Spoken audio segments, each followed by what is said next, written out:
Assalamualaikum warahmatullahi wabarakatuh. Alhamdulillahi rabbil alamin. Wassalatu wassalamu ala asrafil mursalin Sayyidina Muhammad wa ala alihi wa sahbihi ajma'in. Amma ba'du. Hadis Muslim nomor 681 diriwayatkan dari Tawus dari Ibnu Abbas radhiyallahu anhu, ia berkata, Zaid bin Arqam datang lalu ditanya oleh Abdullah bin Abbas radhiyallahu anhu yang ingin menyegarkan kembali apa yang diingatnya. Bagaimana kau memberitahuku tentang daging binatang buruan yang diberikan kepada Rasulullah Shallallahu Alaihi Wasallam ketika beliau sedang berikhram? Kata Ibnu Abbas. Zaid bin Arqam menjawab, Nabi SAW diberi sepotong daging binatang buruan, lalu beliau menolaknya. Kemudian beliau bersabda, kita tidak boleh memakannya karena kita sedang berihram. Hadis Muslim nomor 682. Artinya, diriwayatkan dari Abu Qatadah radhiyallahu anhu yang berkata, Rasulullah Shallallahu Alaihi Wasallam pernah pergi berhaji dan kami pun pergi menyertai beliau. Sebagian sahabat Rasulullah Shallallahu Alaihi Wasallam menempuh jalan lain, termasuk Abu Qatadah. Kata Nabi Shallallahu Alaihi Wasallam, tempuhlah jalan pantai sehingga kalian akan menemuiku. Mereka kemudian menempuh jalan pantai. Setelah mereka bertemu kembali dengan Nabi Shallallahu Alaihi Wasallam, mereka semua berihram kecuali Abu Qatadah yang tidak berihram. Ketika mereka sedang berjalan, tiba-tiba melihat beberapa ekor himar liar. Kemudian Abu Qatadah berhasil menangkap seekor dari mereka yang betina, lalu dia sembelih. Rombongan kemudian berhenti, lalu makan daging himar itu. Kata Abu Qatadah, orang-orang mengatakan kita telah makan daging binatang buruan, padahal kita sedang berihram. Kata Abu Qatadah, sisa daging himar tersebut mereka bawa. Tatkala mereka datang kepada Nabi Shallallahu Alaihi Wasallam, mereka bertanya, ya Rasulullah, kami tadi telah berihram, sedangkan Abu Qatadah tidak berihram. Lalu kami melihat beberapa ekor himar liar, kemudian ditangkap oleh Abu Qatadah, lalu disembelih seekor. Kemudian kami berhenti untuk makan dagingnya. Lalu kami mengatakan, kita makan daging hewan buruan, padahal kita sedang berihram. Sisa daging tersebut kemudian kami bawa. Maka Rasulullah SAW bertanya, apakah ada seorang dari rombongan kalian yang telah menyuruh atau memberikan petunjuk mengenai daging tersebut? Kata Abu Qatadah. Mereka menjawab, tidak ada. Rasulullah SAW bersabda, makanlah sisa daging tersebut. Hadis ini juga diriwayatkan oleh Al-Bukhari nomor hadis 1824.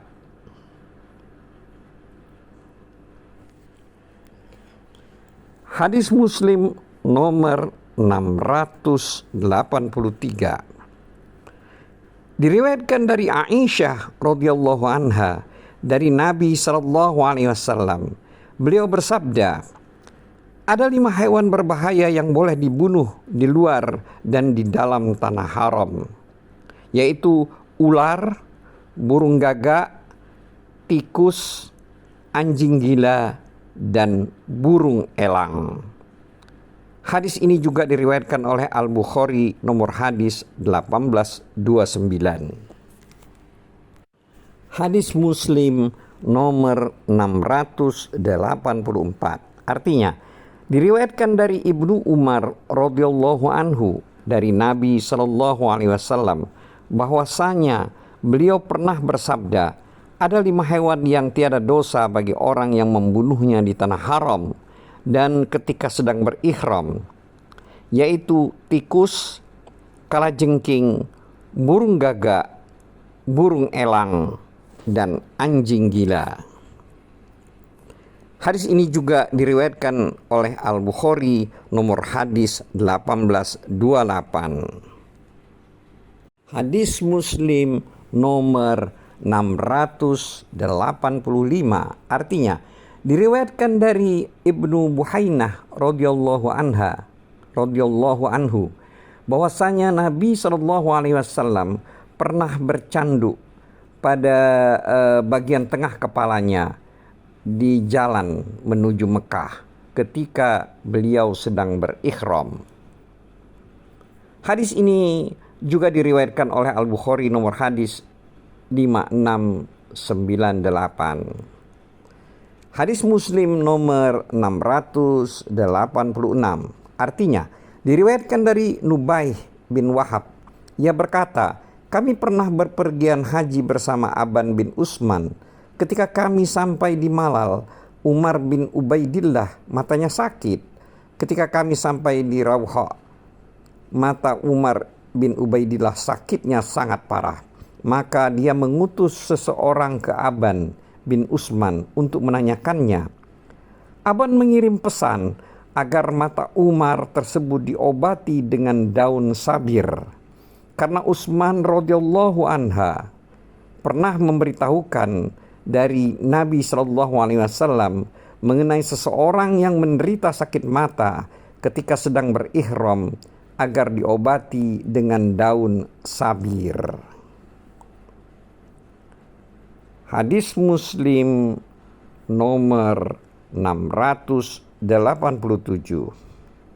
Artinya diriwayatkan dari Abdullah bin Hunain, dari Abdullah bin Abbas dan Miswar bin Makramah radhiyallahu anhu bahwasanya keduanya pernah berbeda pendapat di Abwa. Kata Abdullah bin Abbas, orang yang berihram boleh membasuh kepalanya. Kata Miswar, orang yang berihram tidak boleh membasuh kepalanya. Lalu Ibnu Abbas mengutusku untuk menemui Abu Ayyub Al-Ansari radhiyallahu anhu untuk menanyakan hal tersebut. Aku temui Abu Ayyub yang sedang mandi dengan ditabiri kain yang dibentangkan di antara 2 tiang. Kata Abdullah bin Hunain, aku ucapkan salam kepada Abu Ayyub.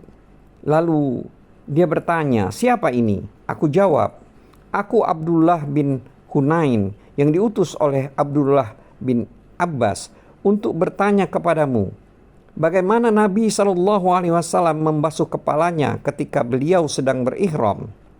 Maka Abu Ayyub merendahkan tabir kain dengan tangannya sehingga kepalanya terlihat olehku. Lalu dia katakan kepada seseorang, tuangkanlah air. Maka orang tersebut menuangkan air kepada kepala Abu Ayyub. Kemudian Abu Ayyub menggerakkan atau menggosokkan kepalanya dengan kedua tangannya ke depan dan ke belakang. Lalu dia katakan, seperti inilah aku melihat Nabi SAW berbuat. Hadis ini juga diriwayatkan oleh Al-Bukhari nomor hadis 1840.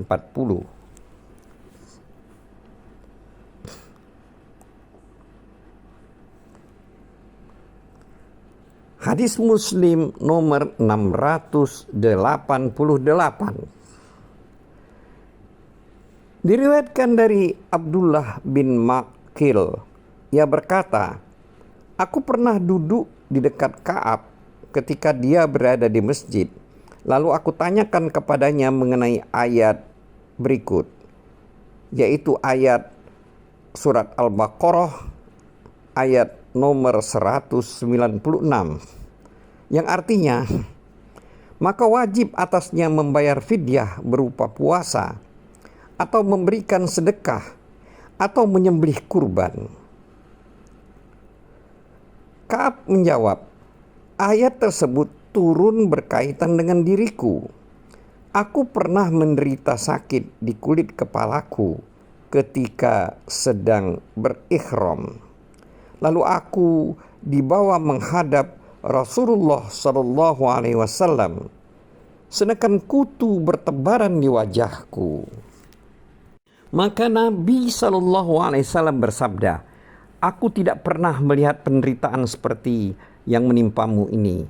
Apakah kau mampu mendapatkan seekor kambing? Aku menjawab, tidak. Maka turunlah ayat ini yang artinya adalah maka wajib atasnya membayar fidyah berupa puasa atau memberikan sedekah atau menyembelih kurban. Surat Al-Baqarah ayat 196. Selanjutnya Rasulullah SAW bersabda, jika kamu tidak mampu berkurban, maka berpuasalah 3 hari, atau berikan makanan kepada 6 orang miskin sebanyak setengah sya', makanan untuk setiap orang miskin. Kata Ka'ab, ayat tersebut turun khusus mengenai diriku, tetapi berlaku umum untuk kalian semua. Hadis ini juga diriwayatkan oleh Al-Bukhari nomor hadis 4517.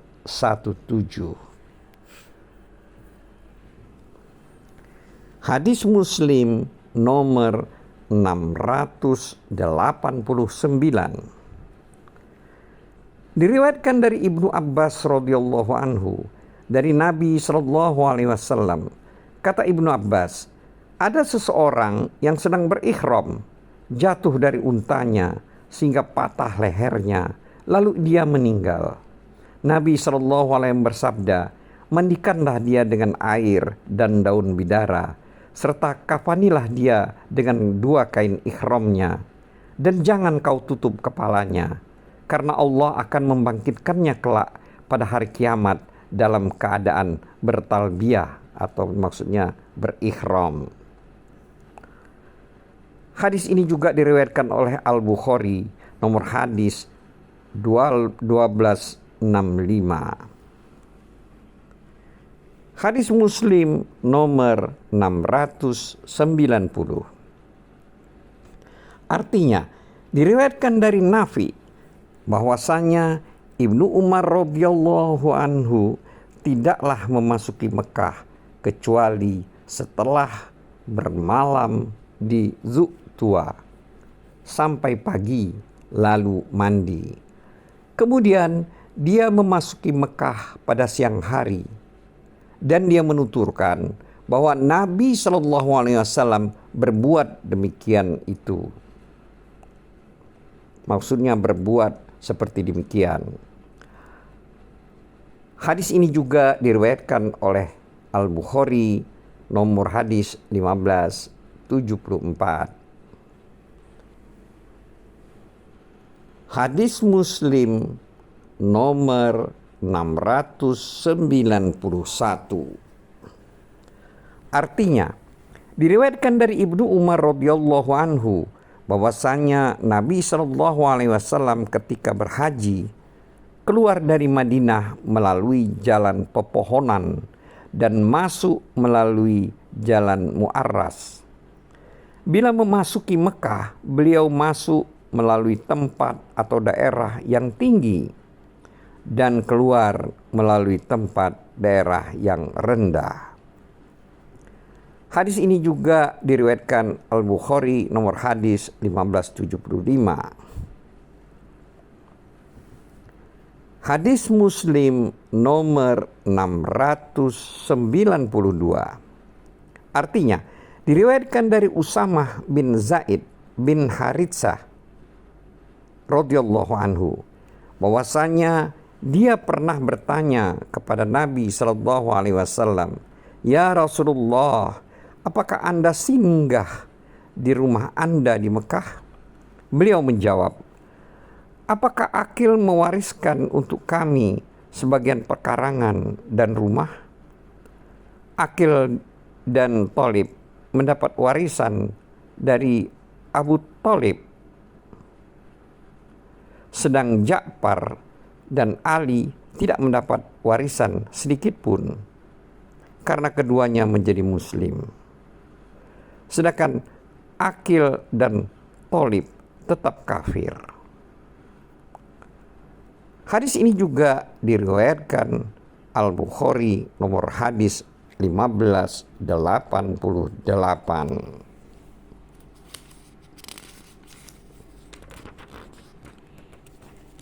Hadis Muslim nomor 693.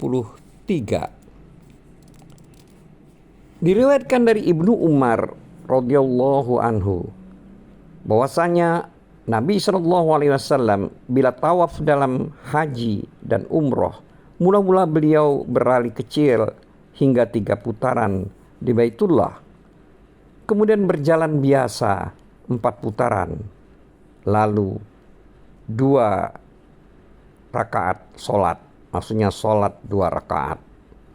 Setelah itu beliau melakukan sa'i antara Safa dan Marwa.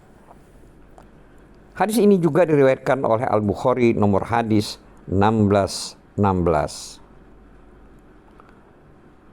Hadis Muslim nomor 694. Diriwayatkan dari Jabir bin Abdullah radhiyallahu anhu, ia berkata, aku pernah melihat Nabi SAW berlari kecil dari Hajar Aswad sampai berputar ke Hajar Aswad lagi sampai 3 kali putaran. Hadis Muslim nomor 695. Diriwayatkan dari Abu Tufail yang berkata, aku pernah bertanya kepada Ibnu Abbas radhiyallahu anhu, tahukah engkau tentang berlari kecil 3 kali putaran di Baitullah dan berjalan biasa 4 kali putaran? Apakah begitu yang diajarkan Nabi SAW? Karena kaummu menganggap bahwa demikian itu ajaran Nabi. Kata Abu Tufail. Ibnu Abbas menjawab, mereka itu benar, namun juga salah. Kata Abu Tufail, lalu aku tanyakan, apa maksudmu bahwa mereka benar namun juga salah? Ibnu Abbas menjawab, sesungguhnya Nabi Sallallahu Alaihi Wasallam pernah datang ke Mekah. Lalu orang-orang musyrik mengatakan bahwa Muhammad dan para sahabatnya tidak bisa tawaf di Baitullah karena lemah. Karena orang-orang musyrik itu dengki terhadap Nabi Sallallahu Alaihi Wasallam. Kata Ibnu Abbas, maka Nabi SAW memerintahkan kepada para sahabat agar berlari kecil 3 kali putaran dan berjalan 4 kali putaran dalam bertawaf. Kata Abu Tufail, aku tanyakan lagi kepada Ibnu Abbas, beritahukan kepadaku tentang sa'i antara Safa dan Marwa dengan berkendaraan. Apakah demikian itu ajaran Nabi? Karena kaummu menganggap bahwa yang demikian itu adalah ajaran Nabi. Ibnu Abbas menjawab, mereka itu benar, namun juga salah. Kata Abu Tufail, aku tanyakan kepada Ibnu Abbas, apa yang kau maksudkan bahwa mereka itu benar, namun juga salah? Ibnu Abbas menjawab, bahwasanya Nabi SAW pernah dikerumuni oleh banyak orang. Mereka mengatakan, inilah Nabi Muhammad SAW, inilah Nabi Muhammad SAW, sehingga orang-orang perempuan keluar dari rumah. Kata Ibnu Abbas, pada saat itu, yaitu saat bersa'i, orang-orang di hadapan Rasulullah SAW tidak dapat dielakkan karena mereka ketika banyak orang-orang mengerumuni beliau, maka beliau bersa'i dengan naik kendaraan. Sedangkan bersa'i dengan berjalan dan berlari kecil adalah lebih utama.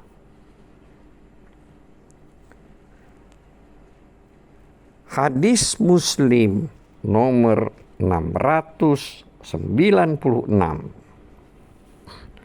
Artinya, diriwayatkan dari Abdullah bin Sarjis. Ia berkata, aku pernah melihat Al-Asla, yakni Umar radhiyallahu anhu, mencium Hajar Aswad ketika tawaf sambil mengatakan, aku benar-benar menciummu dan sungguh aku tahu bahwa kau hanyalah sebuah batu. Sungguh kau tidak bisa mendatangkan mara bahaya dan tidak bisa memberikan keuntungan. Seandainya aku tidak melihat Nabi SAW menciummu, tentu aku tidak akan menciummu.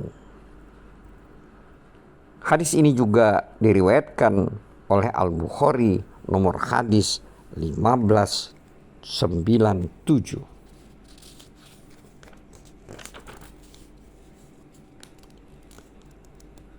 Hadis Muslim nomor 697. Artinya, diriwayatkan dari Abdullah bin Umar radhiyallahu anhu. Ia berkata, aku tidak pernah meninggalkan mengusap atau mencium dua rukun sudut ini, yaitu rukun Yamani dan Hajar Aswad. Karena aku pernah melihat Rasulullah SAW mengusap dan mencium keduanya dengan keras, tidak dengan lunak. Hadis ini juga diriwayatkan oleh Al-Bukhari nomor hadis 1606. Hadis Muslim nomor 698. Diriwayatkan dari Ibnu Abbas radhiyallahu anhu, ia berkata, aku tidak pernah melihat Nabi SAW mencium atau mengusap selain dua rukun, atau maksudnya sini dua sudut, yaitu rukun Yamani dan Hajar Aswad. Hadis ini juga diriwayatkan oleh Al-Bukhari nomor hadis 1609.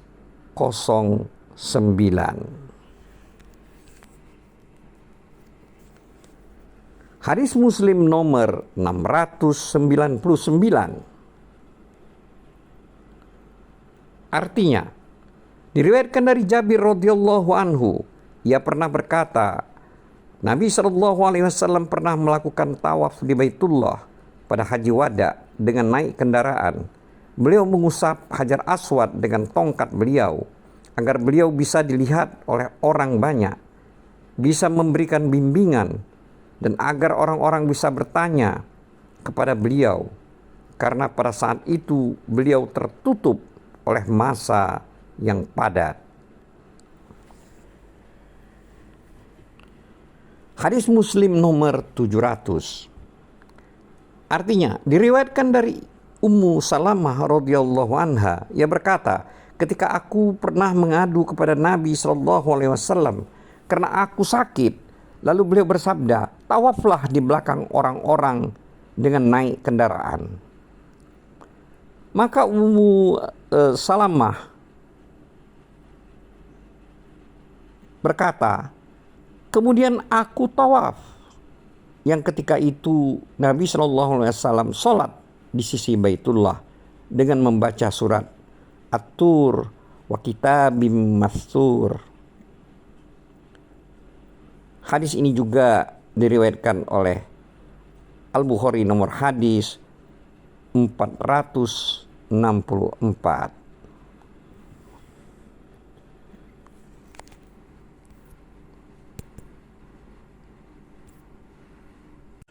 Wallahu a'lam bissawab.